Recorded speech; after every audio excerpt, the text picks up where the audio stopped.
I've been in Germany for the last 2 weeks and I just got back a few days ago. The jet lag has got me realizing two things. One, I can't live without ice water, and two, the Germans love their cars just as much as us Americans. It's been a lifelong dream of mine to go to Germany, to experience the car culture firsthand, drive on the Autobahn, go to the Nürburgring, explore all of the museums of my favorite manufacturers. And so over the next 4 videos, I want to share with y'all my journey across all of Bavaria in 3 major states: Munich, Stuttgart, and Frankfurt for the Nürburgring. In today's video, we're going to be going over the Nürburgring in particular, my first time experience, what it was like to get a rental, and my overall impressions of experience to price value. With that being said, let's get straight into it. And this little one is allowed on the Nürburgring Nordschleife. So let's start with step 1. How do you even get on the ring? Well, as a tourist, as an American, I'm not going to be having a German registered vehicle while I'm there that I can take on the ring. So you need to go through a rental program. There's plenty out there. The one that I ended up going with is RSR Nürburg. They're very highly rated. I felt like their services and prices were very affordable. And while it's definitely not the cheapest thing out there, you do get a very comprehensive package. So once you've gotten onto their website, you have 2 choices. Are you going for an event or are you trying to rent a specific car? There's 2 types of events. There's track days and then tourist Fahrtens, which means tourist track days. Basically an open track day for anybody. We decided to do the latter of the 2, which is where everyone in the public can go, and it's more open, less restrictions for getting on the ring. From this point, you have to pick a car. What do you want to drive? I have a little bit of experience not only in the simulations, but also driving on a track. Very, very limited, but I wouldn't consider myself a true beginner. Maybe a amateur, intermediate is pushing it, but I do have experience with track knowledge as well as experience in high performance driving. My girlfriend doesn't. She also wanted to do the track, so we had to kind of pick a car that would suit us both. Now, if you follow this channel, you know I have a lot of BMWs. We have a wider range of different layouts, different engine sizes, but the majority of our experience comes from coupes, rear-wheel drive, and her car is a 6-cylinder, mine's a 4-cylinder turbo. And fortunately, they've got a couple options in that area. So we knew we wanted to drive something that was either rear-wheel drive or all-wheel drive, BMW, and probably 6 cylinders. M2 or M240 sounds perfect, right? You have a lot of different options in this area, and it really just comes down to, again, experience and how much you're willing to spend. So we landed on the G42 M240 RSR edition. It's a little bit of a step up. They have some extra upgrades like better tires, upgraded brakes. I think they have a tune on it. I can't exactly remember, but it's not a stock vehicle. There's just a little bit of extra oomph to make sure you have a good experience on the track. From this point, you decide what sort of ancillaries you'd like, how many laps, instructor laps. Do you want to pay for gas and tires, insurance? The list goes on and on. I decided to go with the all-inclusive package, which was the basic insurance, all gas and tires included, as well as 4 laps with 2 of them being instructed. 1 for my girlfriend, 1 for me, 2 on our own. At this point, you just decide what day. Fortunately for us, our trip landed right at the beginning of the season, so we decided on the latter weekend, the week of the 15th. I booked on the 16th of March, finalized my details, submitted my credit card information, and then within 24 to 48 hours, RSR will reach back out to you to sign any waivers and any outstanding documents you might need, and then you're done with your booking. So then, next question is, how do you get to the Nürburgring? Fortunately for us, we were coming from Stuttgart, but if you are flying straight into the airport, you're going to be doing the same thing. Taking a train with DB or the Deutsche Bahn is super easy. It was a 2-hour train from each state, and we got off at the airport because we wanted to get a rental car. From Frankfurt to the Nürburg is about 160 kilometers or 100 miles, so I wanted to have the flexibility of driving around should we need to get anywhere smaller that public transit couldn't get us to. So once you get to the airport, we decided to go with Sixt as it's a very prominent rental company in Europe. I'm gonna go a little bit more into detail in the next video where I actually talk about the specific rental car we got, as well as what it's like to drive on the Autobahn. So be on the lookout for that. From this point, you pick up your car, you set your GPS to the city of Nurburg, and off to the races you go. 160 kilometers later, you get to Nurburg and you realize, where am I gonna be staying? While you can do your own research on Airbnbs and hotels, RSR actually does provide you with a list of recommended accommodations, and we decided to take them up on that. We booked with Hotel Am Tiergarten. In passing a lot of these hotels in person, you could clearly tell that all of these hotels had the love, the passion of automotive racing, history, and memorabilia. All of them had a very unique passion and collection of memorabilia, trophies, and signed accessories from a lot of the racers. Am Tiergarten was no exception to this. I really liked the themed rooms. Each room was a racer of the past. Niki Lauda was one of them. We had a very famous biker, so it was really cool to see a lot of the photography and history of our room. Once you've gotten to your hotel, make sure you eat up. Depending on what time of day, a good lunch, a good dinner is in order. Give yourself a lot of time to digest that. You do not want to go on the ring with a lot of food in your belly, or else it's not going to be lunch anymore. From this point, I'd suggest giving yourself a rest, as you've probably had a long trip, whether it be from jet lag, adjusting to the time zone, whatever it might be. You want to be in tip-top shape for the ring, which brings us to driving day.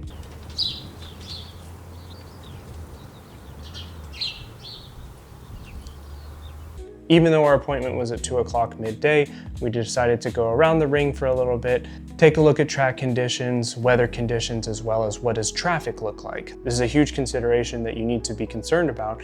How busy is it going to be on the track? Now, fortunately for us, we're at the very beginning part of the seasons, and on top of that, it's oftentimes too cold or too wet, but we had the perfect day. It was going to be about 50 to 60 degrees, sunny, and being at the beginning of the season, traffic was expected to be light, so we could not have asked for a better day. From this point, you get to RSR or wherever it is that you had your rental through. We finalized any paperwork that was necessary, and then you go through their training programs. I'm not gonna talk about that here because you're gonna do it yourself. The gist of it is, slow and smooth is fast. Don't try to push yourself. Especially if you're new like me, who's in a completely different country where I've never driven before, you want to be safe because anything you break, you pay for. And on that note, we did actually end up having to pay for some damages to the vehicle. But I'll talk about that later. After about an hour of training, you get introduced to your instructor as well as your vehicle.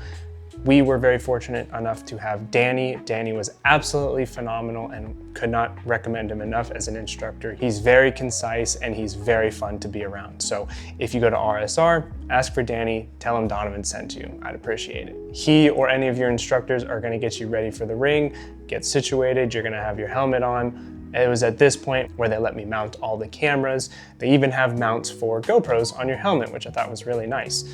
You head to the ring. From RSR to the entrance of the ring is only about, I think they said 300 meters. So you go out on the main road and you're on. So, big deep breath here. It's your first time on the Nürburgring and you've never been here before. You have very limited track experience. What is it like? Well, I'm gonna shut up here for a second and I'm gonna throw a couple clips up here of what it was like being on the Nürburgring, because I don't think you're gonna know what it's like until you're on the ring. Welcome to carousel. And stay here, there you go. Same speed, a bit faster if you feel like. Faster. Gas, connect. There you go. Let's brake. Let's brake. And stand by. Yeah. Sometimes people don't even respect it. So, this is what it is. And I know the guys. Stand right, blinkers. Keep going with the throttle. All good so far? Close. Keep it. Gas, keep it there. Keep it.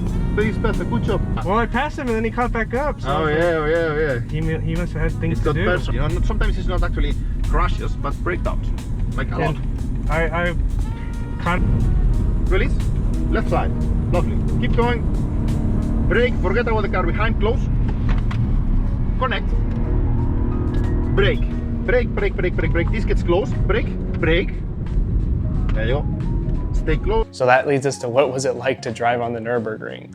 Well, I've driven on Circuit of the Americas plenty of times. It's a phenomenal track, but here's the thing, it's an F1 track. The GP section of the Nürburgring is purpose-built for F1, where the Nürburgring is more like a toll road.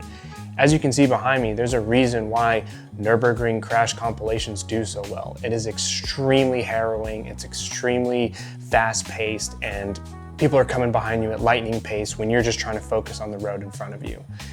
Fortunately for us, there wasn't too much traffic. I did get passed up a couple of times by some much faster vehicles, but you just put your blinker on, step off to the side, and let them pass you.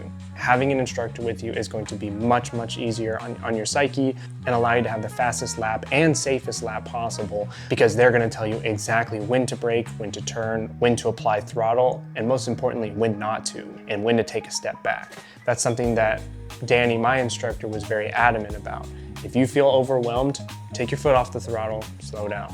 And so I did my lap, my girlfriend did her lap, and then it's at this point where you can decide, do you want to go on your own or do you want to continue with your instructor? So we decided, let's keep Danny on and let's keep going. I did my next 2 laps. After about a total time of an hour and a half, we were completely done and we returned back to RSR. In order to finish up your rental, they will do a quick inspection of the vehicle, make sure everything's in order, damage, wear, fuel level. And so it's at this point where we were told there was a little bit of damage incurred. One of the wheels had gotten curbed a little bit on the roundabout. They showed us the video. It was our fault, unfortunately. So we had to pay about 350 bucks for a damaged wheel. I think that was money well spent. So you're given all your receipts and you're done. That's it. We said our goodbyes to Danny. We headed back in our car and we went back to the ring to watch the final hours of anyone who was driving on the ring. So that leads me to the next section I wanted to talk about: cost, what are some more affordable solutions, and would I do it again? For us, it costed about 1,068 euros for the inclusive package on the G42. They do have a cheaper option at 782 euros, but that does not include the gas and tires, so you may have to pay for the wear and the extra fuel costs. Additionally, if you are doing the inclusive package, you do get 4 laps, and if you're doing a single driver, you will get 1 lap of instruction per driver.